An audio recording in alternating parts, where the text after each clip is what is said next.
Gan Jacobsby, Hanover Cruy van Skipper eith fat is the cool fast Partick Thistle and the ball caution and ban and ALBA.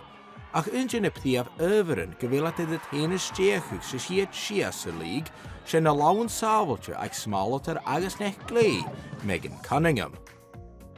During COVID, we got put in furlough when I was full-time. I felt like I wasn't really contributing to society at the time. It was a bit like, I'm doing nothing here as a footballer really, and you could see all the devastation that was going on. I was like, I would love to be able to be part of something that I would thought, definitely not brain enough to be a nurse or a doctor or anything like that, but I thought, you know, firefighting's probably up there where I thought it's quite physical, it's probably thinking outside the box a little bit. I said it's definitely something I'd previously wanted to do anyway, so I actually applied during COVID, and yeah, from there it was just kind of going through a long process. It's actually a really hard interview phase. You go through like 6 different stages, and then it took about 2 years before I finally joined in May 2022. Seems like a high pressure job. What was your mindset going into it at first, and particularly your first call out? You go through like such a short, what seems like a short period of training. It's only 14 weeks.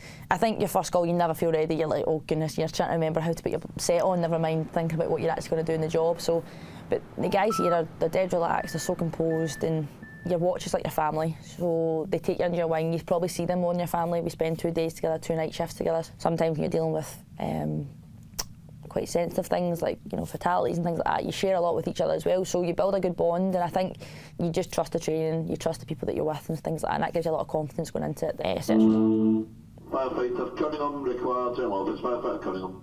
Sorry, that's me. Yeah, sorry, that's me. Good. Give me 2 seconds. They're not the most attractive.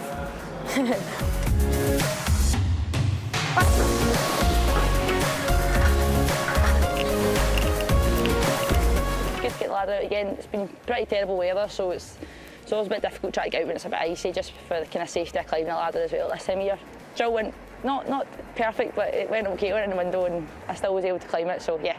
The more you can get your hands on the equipment, the easier it is when you turn up to a stressful situation at a job. It's just, you don't have to think about it. For us, it's just these kind of things we can work on. Having those skills in the bag is like really important for us, just to make sure that it's one less thing we need to think about when we actually turn up to a proper job.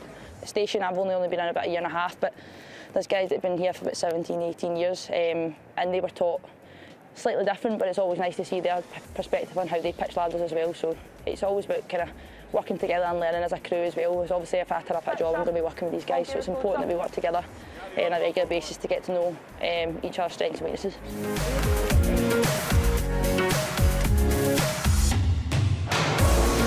So I'm just going to run through a general check. So if I am BA, if I'm on the breathing apparatus, then this is something we'll do every morning. It's your responsibility as a BA operator to test your equipment.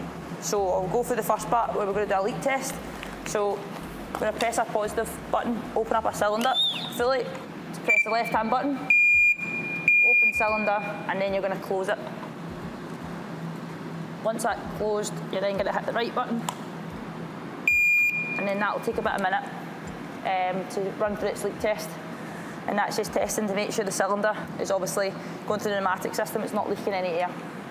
So that's the first part of the test. At the end of the day, like, this equipment is what keeps you alive in very smoke log conditions. Even a mouthful of like pretty bad smoke, you'll probably pass out very, very quickly. So it's important that we test this equipment. It's our lives we're putting at risk by going in and trying to save others, so it's probably our most important kit. You wouldn't like to think that every day we're going to have big fires and life-saving instances, because we're a lot better now as well in terms of like over the last 20, 30 years there's been a lot of progression in trying to prevent fires and educate people around fire safety rather than just being so reactive in our jobs. I think for us, even though we might not be out putting out a fire every day, there's lots of different things and things we can still be doing within our station and our community to try and make it as safe as possible.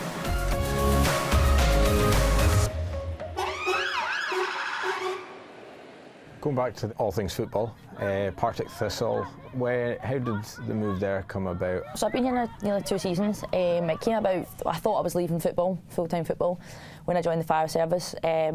At the time, Rangers were really keen to keep me on, even coming in and doing some training when I could. Still wanted to keep me as maybe like third choice kind of thing. I think they were a bit shocked when I said I was leaving to do a career like this, because at the time I was only 26, which is quite young for, although I feel about 96.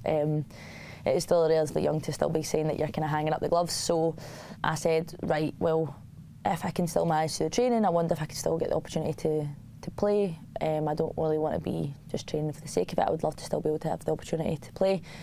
I think Thistle approached me and been like, oh, you're leaving, would you like to? We've got firefighters also within our club who are very accommodating for that kind of thing. So we agreed like a 6-month contract to start with and kind of get rid of me now, so I'm now signed on my 3rd extension now. Great bunch of girls. It's not hard in terms of like, because I've came from a full-time setup, going down to that part-time setup is quite, I wouldn't say it's hard because the girls are great, they work really, really hard, but you can see like compared to what other clubs have, it's amazing that they do so well, and that's credit to the management team and the staff that they've got behind them, as well as the girls willing to put in, because I'm not the only one with a full-time job, you know, like pretty much everyone within Partick Thistle has a full-time job, so credit to them and the hard work that they put in behind the scenes, because it's brought them a lot of success in the last 2 years anyway. I can't take any credit for that because that's definitely a cumulative effort from all the girls. Mentality-wise, as a goalkeeper, how would you describe, or what sort of mentality do you actually need to be a goalie? Well, you need to be nuts. Like, that's bottom line, everyone says that. You literally could mess up in the first minute and you've got to sit on that for the next 90 minutes and hope the team can bail you out, or it's vice versa. You could pull off like a 90-minute winner save, and it's like, how do you be able to let go of mistakes quite, because it's, me as a person, I'm quite a perfectionist and I like to make sure that everything's like right, and I don't always have that control, and we're all human, we all make mistakes, but it's quite hard because a goalkeeper's mistake usually tends to lead to a goal. So you've got to be really resilient in that sense and kind of have thick skin, be able to take criticism. Women's goalkeepers have been scrutinised since I can always remember. Even now they're probably still scrutinised as one of the worst positions, but it's just something that you need to learn to deal with. It's not as if we're not working just as hard as anyone else, it's just that genetically women are slightly smaller and we're still in the big goals like the men are, so it's going to be, we're not going to be, as soon as we start getting compared against them, we're always going to get scrutinised. So the mentality of a goalkeeper is you just need to be a bit brave and be willing to take the hit most of the time, I think. So yeah, nuts, just be nuts. Just touching on the scrutiny side of it there, is that something that bothers you? Yeah, no, I don't think anybody can sit there and say, oh, I don't care what anybody else thinks. Like, I think you'd be pretty strong-minded if you can sit there and say that.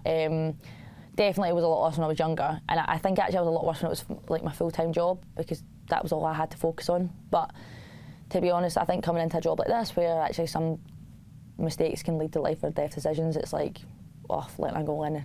Yes, it annoys me and it's the most frustrating thing ever, but at the end of the day, it's like, no one died, you know, and you're not meaning to do it. We're going to make mistakes, and the quicker you can get over them, the better you are as a player. What are your hopes for the future? Where do you see yourself in the next few years? Next few years? Well, I'd like to become competent at my job. That'd be nice, with past all my kind of phases coming up. Football, I'd like to say I'd still be playing in some capacity, whether that's from a training perspective or a coaching perspective. I've done a few badges previously, and I hope one day I'd probably still be able to have football somewhere. I just take every day as it comes. It's hard to predict what's around the corner, but I'm hoping that I'm going to go on and have a successful career still within football for the next couple of years, and also within my job, because this is where I kind of see my future as a firefighter.